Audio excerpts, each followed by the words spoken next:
గమ్యం ఒక్కటే, ఇంజనీరింగ్ నుంచి యానిమేషన్ వరకు ఎన్నో కోర్సులతో అత్యుత్తమ విద్యను అందిస్తోంది KLH యూనివర్సిటీ. హాయ్ సార్, నమస్తే. నమస్తే సార్. సార్, మామూలుగా ఇండస్ట్రీలో సక్సెస్ రేట్ చాలా తక్కువ అంటూ ఉంటారు. బట్ మీ ఒక్కరి విషయానికి వచ్చేలేకే అది 100% అవుతుంది సరే. ప్రయత్నం సార్, అంటే మనకి అదృష్టం తోడవ్వాలి, దేవుడు తోడవ్వాలి, ప్రజలు తోడవ్వాలి. అండ్ డెకాయిట్ విశేషంలోకి వెళ్ళే ముందు నా దగ్గర ఒక ఇంట్రెస్టింగ్ క్వశ్చన్ ఉంది. సో దాని నుంచి స్టార్ట్ చేద్దాము. మనకి క్షణం మూవీలో మీ క్యారెక్టర్ నేమ్ రిషి. అవును. ఎవరో సినిమాలో వాసుదేవ్, విక్రమ్ వాసుదేవ్. అలాగే గూఢాచార్లో వచ్చేసి అర్జున్ అని ఉంటుంది, బట్ గోపి కూడా ఉంటుంది. అండ్ ఈ మూవీ విషయానికి వస్తే, డెకాయిట్ మూవీకి వస్తే హరిదాస్. అంటే ప్రతి సినిమాలో మీ రైటింగ్ ఉన్న ప్రతి సినిమాలో మీ క్యారెక్టర్ నేము శ్రీకృష్ణుడికి సంబంధించిన ఆ రెఫరెన్స్తో వస్తూ ఉంది. సో ఎందుకు ఈ ప్రత్యేకత? నేను సత్యనారాయణ స్వామి భక్తుడినండి. సో నాకు ఎప్పుడు అది ఉంటుంది.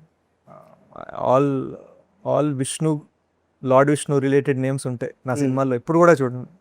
అదే మా చెల్లెలు శివభక్తురాలు, అది వేరే విషయం. But I have that. నాకు ఇన్ఫ్యాక్ట్ మా చెల్లెలకి మొన్నే బాబు పుట్టాడు, నేను కేశవ్ అని పేరు పెట్టా. ఓకే. సో అది ఉంది నాకు. అండ్ డెకాయిట్ విషయానికి వస్తే హీరోయిన్ క్యారెక్టర్ నేము యాక్చువల్గా ఇక్కడ హరిదాస్ అయితే అక్కడ లక్ష్మి ఉండాలి, బట్ సరస్వతి అని పెట్టారు. కాన్సెప్ట్ ఓరియంటెడ్గా కాన్షియస్గా పెట్టిన పేరేనది, అంటే కథ ప్రకారం. అంటే తనకి మీరు చూస్తే సినిమాలో హరి కన్నా ఒక బెటర్ మెచ్యూరిటీ ఉంటుంది తనకు సినిమాలో. కరెక్ట్. సో ఇద్దరు ఒకే ఏజ్ వాళ్ళైనా, అండ్ మనం కొంచెం పూర్తిగా చెప్పం కానీ సేమ్ కాలేజా పక్క కాలేజ్ వాళ్ళ అన్నట్టు చూపిస్తాం బిగినింగ్లో.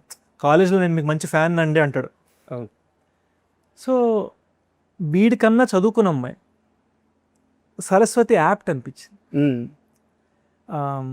ఇలాంటి ప్రపంచంలో లక్ష్మి అనే పేరు నాకు ఒక హరితో సమానంగా ఉండకూడదు, హరిని మించిపోవాలి అన్న ఫీలింగ్ అనిపించింది. అండ్ మూవీ రిలీజ్ అయిన తర్వాత కూడా సార్, అంటే చాలామంది మీడియా మిత్రులు చూసినప్పుడు కానీ, అంటే ఎప్పుడు లేనిది ఒక మాట అన్నారు, శేష్ రైటింగ్ ఎప్పుడు కూడా తన క్యారెక్టర్ని ఎలివేట్ చేసుకునేటట్టు ఉంటుంది. దానివల్ల ఆటోమేటిక్గా శేష్ సినిమాల్లో శేష్ మాత్రమే హైలైట్ అవుతారు. బట్ ఫస్ట్ టైం, అంటే ఈ మాట అనొచ్చలేదో, మృణాల్ మిమ్మల్ని డామినేట్ చేసింది. I'm happy with that. ఎందుకంటే నేను పెద్ద డిప్లొమాటిక్గా చెప్పట్లే, మీరు ఎప్పుడైనా చూడండి లవ్ స్టోరీలో ఎప్పుడు హీరోయిన్ డామినేషన్ ఉండాలి సార్, అప్పుడే మీకు సినిమా బ్లాక్ బస్టర్. ఇది నేను ఏఎన్ఆర్ గారి సినిమాలో చూశాను, ఏమ్మాయి చేసే సినిమాలో చూశాను. ఇన్ఫ్యాక్ట్ నేను చేసిన సినిమాలో కూడా మీరు ఎవరు సినిమా చూస్తే మీరు అందరు రాసిన రివ్యూస్లో కూడా ఫస్ట్ రెజీనా గురించి రాస్తారు. అవును. I'm okay with that. ఎందుకంటే నేను ఎప్పుడు స్ట్రాంగ్ ఫీమేల్ క్యారెక్టర్స్ నమ్ముతాను. ముఖ్యంగా లవ్ స్టోరీలో ఒక గర్ల్ది ఈక్వల్ ఇంపార్టెంట్ వెయిట్ ఉండాలి అని నేను రిలీజ్ తర్వాత మాట్లాడలేదు. మీరు చూస్తే రిలీజ్కి 2-3 months ముందు నుంచి ఈ సినిమాకి ఇద్దరు హీరోలు అండి. కరెక్ట్. నేను ఒక హీరో అయితే మృణాల్ ఒక హీరో. అవును, చెప్తూనే వచ్చాను, నేను నమ్మి చేశాను. బట్ స్టోరీ నెరేషన్ అప్పుడు కానీ, మూవీ మేకింగ్ అప్పుడు కానీ మృణాల్ గారు ఎంత నమ్మారు బాగా. అందుకనే నేను మృణాల్కి వేరే 2 సినిమాలు నెరేట్ చేశాను. నేను ఆలోచిస్తాను, చెప్తాను అంది. ఇది చెప్పిన మరుక్షణం చేస్తానన్నారు. సో డెఫినెట్లీ చాలా గుచ్చుకున్న స్టోరీ తనకి. 2010లో కర్మాని మూవీ తీశారు.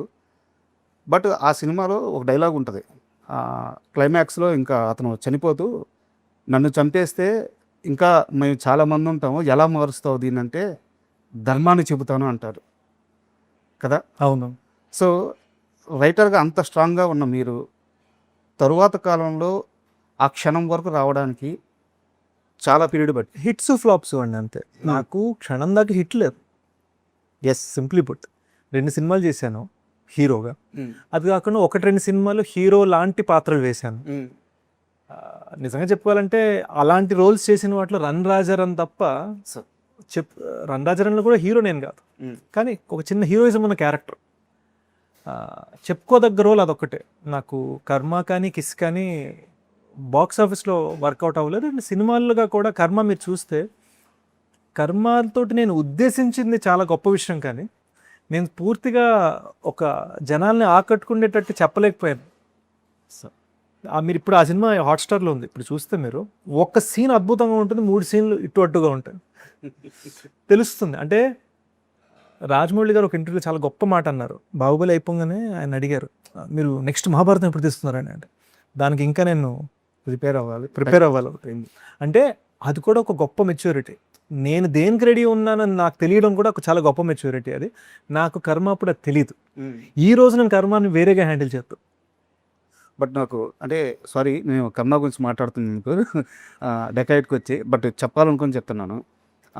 ఆ కత్తి మీద సనాతన ధర్మం అని చెప్పేసి టెక్స్ట్ ఉంటుంది. నాకు తెలిసి ఆ టైంలో సినిమా స్థాయిలో అలాంటి ఓడు వాడడం తెలుగు సినిమాల్లో అది కూడా ఒక కొత్త కుర్రాడు.